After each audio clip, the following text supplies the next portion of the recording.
Assalamualaikum warahmatullahi wabarakatuh. Perkenalkan, nama saya Rocky, mahasiswa dari mata kuliah Business Intelligence di Universitas Sibar Asia.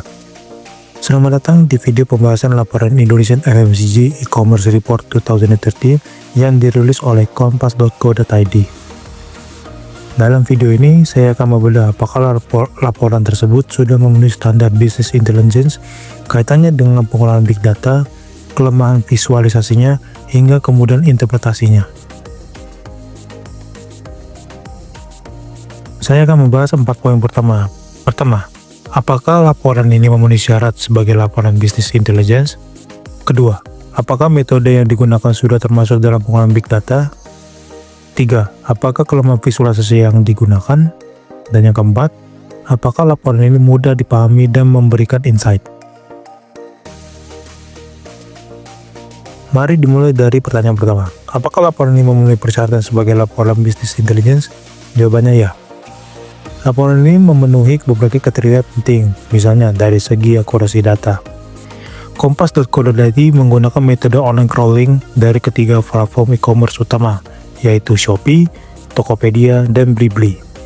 Data dikumpulkan secara lengkap dari tanggal 1 Januari hingga 31 Desember 2023. Dari segi relevansi, laporan ini sangat tepat sasaran, menargetkan pelaku pasar FMCG di 4 sektor besar, yaitu beauty and care, food and beverage, health, dan mom and baby. Dari sisi ketepatan waktu, laporan ini dirilis secara cepat, yaitu di awal Januari 2024. Artinya, pelaku pasar langsung bisa menggunakan data ini untuk menyusun strategi tahun tersebut. Visualisasinya juga tergolong efektif, walau nanti saya akan bahas kelemahannya. Dan terakhir, laporan ini mudah diinterpretasikan karena narasinya padat, to the point, dan relevan dengan kebutuhan bisnis. Lanjut ke pertanyaan kedua, apakah laporan ini sudah memenuhi kriteria sebagai metode pengolahan Big Data dan menghasilkan informasi? Jawabannya, belum sepenuhnya. Kompas.co.id menggunakan metode online crawling, yaitu teknik untuk mengambil data secara otomatis dari halaman-halaman web. Ini memang bagian dari siklus Big Data, tapi baru berada pada tahap awal, yaitu pengumpulan data. Big Data mencakup proses lanjutan seperti penyimpanan, pembersihan data, analisis, hingga visualisasi kompleks. Sementara dalam laporan ini, kompas.co.id masih berfokus pada penyajian hasil dari data yang dikumpulkan, bukan pada proses analitik kompleks yang melibatkan AI, machine learning, atau pemrosesan real time. Jadi secara kesimpulan, online crawling adalah tahap awal, tapi belum termasuk pengolahan Big Data secara sepenuhnya. Kalau kita lihat perbandingan ini, online crawling menghasilkan data mentah, sementara pengolahan Big Data menghasilkan informasi yang siap pakai dan strategis. Laporan ini memang mengarah ke sana, tapi belum mencakup keseluruhan siklus Big Data. Sekarang saya masuk ke pertanyaan ketiga. Apa kelemahan dari sisi visualisasi yang digunakan? Jawabannya, visualisasi terlalu simpel dan cenderung bias. Laporan kompas.co.id banyak menggunakan pie chart. Ini memang memudahkan dalam melihat distribusi kategori secara cepat, tapi untuk tren data yang berlangsung sepanjang tahun, pie chart tidak cukup representatif. Idealnya, data penjualan per bulan ditampilkan dalam bentuk line chart atau bar chart. Mengapa? Karena line chart atau bar chart bisa menggambarkan naik turunnya penjualan dari Januari sampai Desember. Ini penting agar pelaku pasar tidak hanya melihat hasil akhir, tapi juga pola musiman dan dinamika bulanan.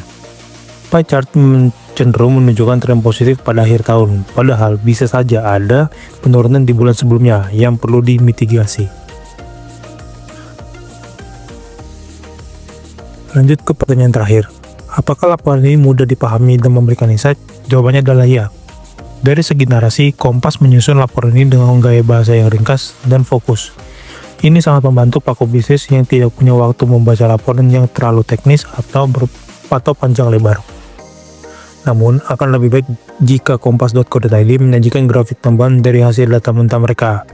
Misalnya tren produk per kategori, analisa sentimen, segmentasi geografis, atau perilaku pembeli berdasarkan waktu. Kenapa ini penting? Karena insight tidak hanya berguna bagi pelaku pasar, tapi juga bagi 1. Untuk pemerintah dalam menyusun regulasi e-commerce, Yang kedua, investor untuk melihat potensi sektor FMCG secara digital. Dan yang ketiga, calon pelaku usaha baru yang ingin memahami landscape pasar.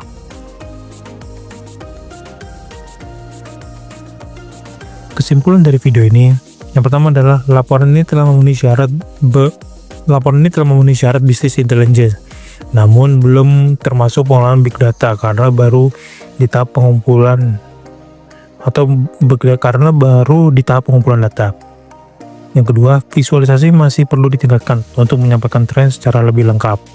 Dan yang ketiga, laporan ini masih mudah dipahami dan memberikan insight yang bernilai.